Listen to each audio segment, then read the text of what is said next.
Only fools would walk away, but we're standing here today. Through the storms and history, only fools in sAFC. Sunderland till the day I die, underneath the Wearside sky. Through it all we still believe, only fools in sAFC.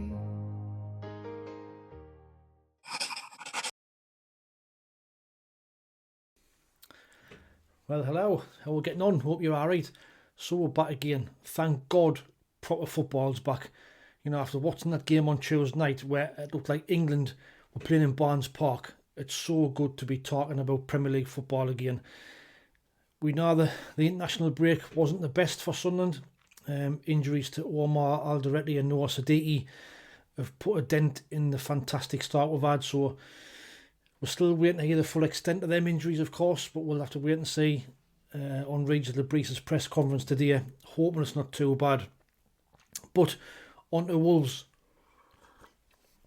Now, Wolves, I did tip them to struggle this season. Now, they lost some good players in the summer. £137 million worth of talent. Cunha, Ait-Nouri, Fabio Silva, Gonzalo Guedes, Nelson Semedo, Sarabia, you know, Chiquinho.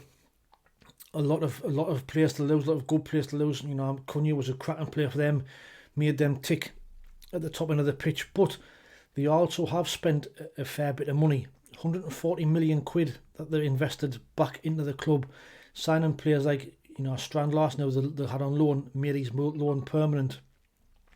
Tolu, Arikadaria, Fer Lopez, Ladislav Krochi, Johan Arias, Jackson Shachua and David Mellor-Wolf. So even though we've never heard of them, they've spent quite, like I say, some big money. £27 million they spent on Strand Larsen, 26 on Arikadaria. So, you know, they have got a squad worth quite a bit of money. Now the manager, Vito Pereira, now this guy, he's been around the world and back again. Since he turned manager in 2004, he's had a staggering 13 clubs in 8 countries. He's managed in Portugal, Saudi Arabia, Greece, Turkey, Germany, China, Brazil, and of course now in England.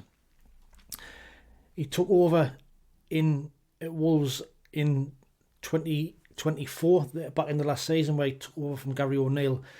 They were second bottom of the league, they were 19th, and he saved them from relegation, which is a really, really cracking effort for where they were. You know, they were really struggling under Gary O'Neill. He's record at Wolves, and he's played 34 games, won 14, drew 6, lost 14, scored 45, conceded 47, got a goal difference of -2 and a win percentage of 41%. Overall, his career, he's vastly experienced. 676 games, 360 wins, 161 draws, 155 defeats, 1,127 goals scored, 654 goals against, a goal difference of plus 473, with a win record of 53%. Now, yes, he has managed in some, you know, some leagues, like I've said, China, Turkey. You know, he was at Fenerbahce, Shanghai, Flamengo, Al Shabab in Saudi Arabia, but he's come to Wolves and he is struggling, to be fair. Like, see, although he did save them last season, this season's been a bit of a struggle. Now, Wolves have been in the Premier League since 2018. That was the year that we got relegated to League One, if you remember. On the last day of the season, we beat them 3-0, with a certain Mr. Stuart Donald watching on before he took over. That was the last time we played them. Now, since then, they had 2 7th place finishes after that, but the last 3 seasons have been a bit of a struggle, getting slowly worse. 13th, 14th, and then 16th last season. And this season, you know, has followed on where they are bottom of the league. Current league form, let's say, they have struggled. It's been worse than what they've had in previous years. They're the only Premier League team so far without a win in the league. The only games they've won this season are in the Carabao Cup, where they beat West Ham 3-2 and then Everton 2-0. But current league form, you can see they've lost 1-0 at Bournemouth, 3-2 against Everton, 1-0 against Newcastle, 3-1 at home against Leeds. The last 2 games have been better. They got a 1-1 draw against Tottenham and a 1-1 draw against Brighton. So they are showing signs of recovery, but they are rooted to the bottom of the league. Played 7, won none, drew 2, lost 5, scored 5 goals, conceded 14, got 2 points, and they are currently 3 points adrift of safety. Having said that, they do have some good players. Like our Premier League teams, it's just because the bottom of the league doesn't say they haven't got any good players. It might be a case of a system and tactics and what have you. Sam Johnson has been their top rated player this season, the goalkeeper, with a rating of 7.4. Then got new signing Crudgy and then Bueno in their top 3 players. Goals they've struggled for, like I said, they've only got 5 goals. One of them was been an own goal. So Crudgy, Bueno, Gomez and Huang have got their 4 goals this season, and they've only got 3 players who've got assists: Marshall Menetzi, Fer Lopez and David Moller-Wolf. So this season has been a massive struggle for Wolves. Combine that with the fact that they had 15 players away on international duty this week. I thought we were bad, but I think that's a record for Wolves. 15 first team players called up for international duty. So Bellegarde, Arias Mosquera, Bueno, Akadaria, Chacho, Akbadu, Menetzi, Shuera, Krejci, Wolf, Matt Doherty, Jose Sarr and Fer Lopez were all away with their respective countries, and they've done a lot of travelling. They've been all over the world: Haiti, Colombia, Uruguay, Nigeria, Cameroon, Ivory Coast, Zimbabwe, Czech Republic, Portugal. So a lot of travelling involved, and I do think that all this travelling does contribute to these injuries, what players are getting. I think that's how we've seen with Alderete, all that travelling. Sadiki with Congo, I think it does take a toll on the body, and these international breaks, that's why they're so frustrating. Yes, I get that they've got to be played, but why play a meaningless friendly halfway around the world? Just stupid. Surely they can be played at the start of the season or fit in somewhere else. But everybody has the gripes about international breaks. But getting back to Wolves, so like I say, it looks on paper an easy game, but there's no easy games in this league, and we cannot underestimate them by any stretch of the imagination. They are unbeaten in 3 games, let's not forget. They did concede an 86-minute equaliser in the last match at home to Brighton. It took a 94th minute equaliser from Spurs to stop them winning at Tottenham the other week, and they beat Everton 2-0 in the Carabao Cup. And they'll also see this as a must win, or certainly must not lose, and a chance to get their season up and running. If they lose against us, it will see them further in trouble and more up against it, and Vitor Pereira will be even more under pressure. So we've got to approach it in the right way, not underestimate them, not probably go in there too overconfident.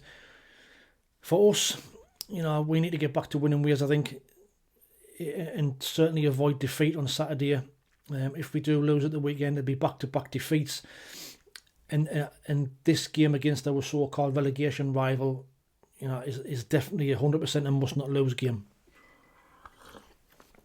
If we were to lose on Saturday, so you then go back-to-back, and then the run of games up until Christmas is daunting to say the least. You've got Chelsea away, you've got Everton, Arsenal, Fulham, Bournemouth. December is a nightmare month. Liverpool, Man City, Newcastle, Brighton, Leeds, Man City again. You're looking at that on paper and you're thinking, how many points are you going to take out of that lot?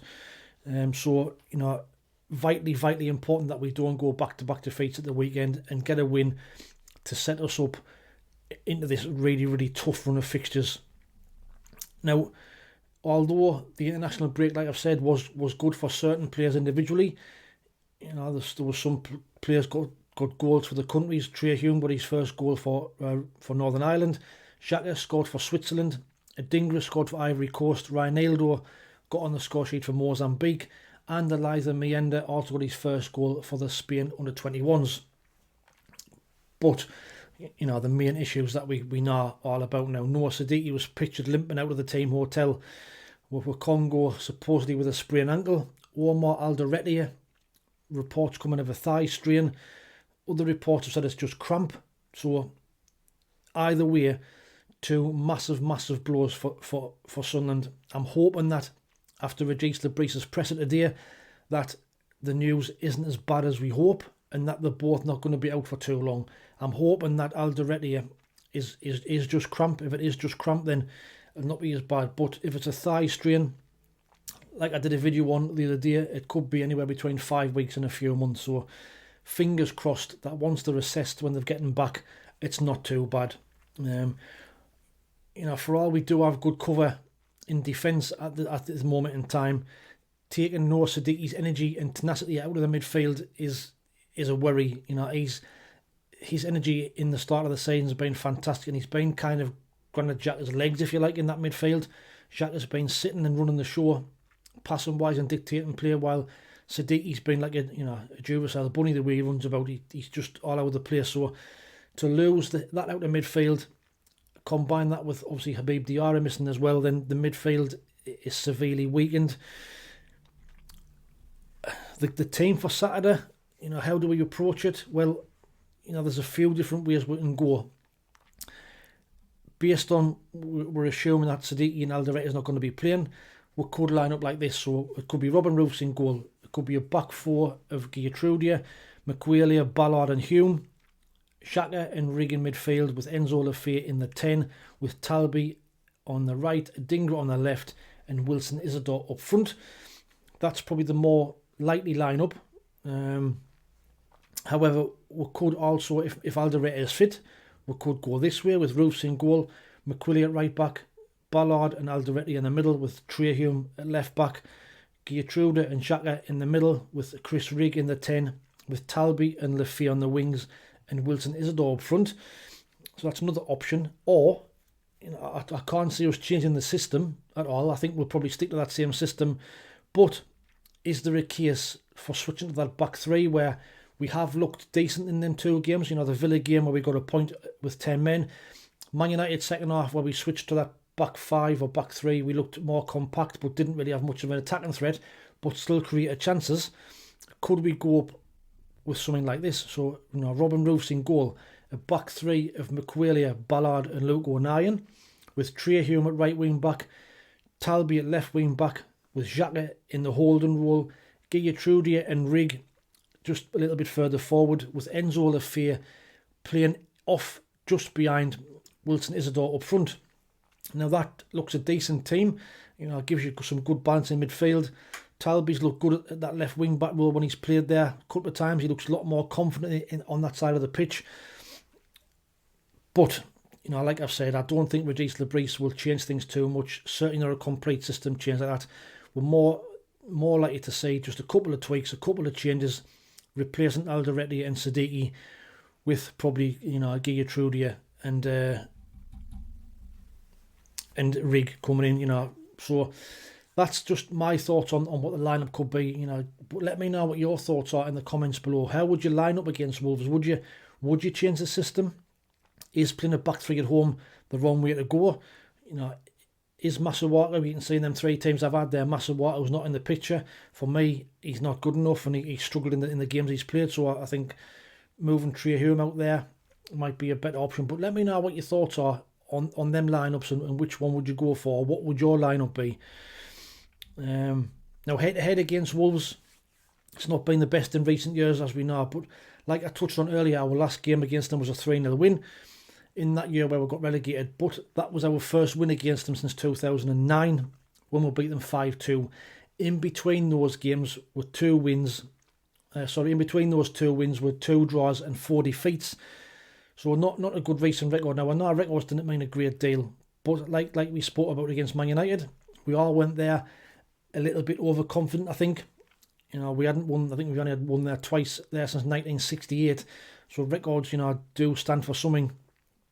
It's always a difficult place to go, and I think we all went there with a little bit overconfident, shall we say. Now, score predictions, I think it's going to be a really, really hard game, but like I've already touched on, it's a simply must not lose game. I think we have to just make sure we don't lose against Wolves, but I'd even go as far to say that possibly it's a must win based on them games that we've got coming up.